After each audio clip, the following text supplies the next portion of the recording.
Mami, Ni sayang. I bought live. Guys, anak I nak masuk lah tapi I risau lah. Tak lah, baiklah I niaga kejap. I kena tunjuk rajin sebab Idris tanya you nak duit ke tak. I kena buat rajin, Mami, meniaga. please mom. I nak buat live.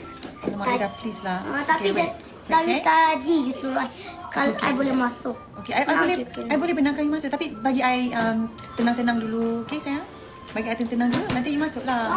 Sekarang I tak tenang, I tengah nervous tak sangat. Tadi I macam nak bagi you masuk terus lah sayang. Tapi I macam tiba-tiba nervous.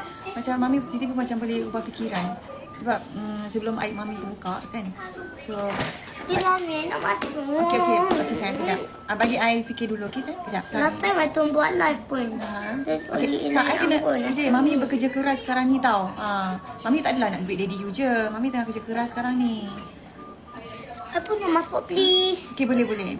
I tak nak nanti bagi tahu orang I ambil duit daddy you je. Boleh sort out lagi. Korang kena habiskan produk I baru masuk ke Idris. So, kurang-kurangnya kalau dia buka aib I pun berbaloi lah. I dah buat banyak duit malam ni. Ini buat duit pun belum lagi, tiba-tiba aib terbuka. Macam tak shock juga macam tu kan. Dia kena macam balance lah orang cakap. Kan? Supaya kalau terbuka aib pun tak apalah orang kata. Yang penting duit dah masuk macam tu. Jadi korang kena tolong I support I beli produk I ni. Lepas tu dia panggil Idris. Dia nak cakap sama dia, I terima je. Sebab duit dah masuk kan.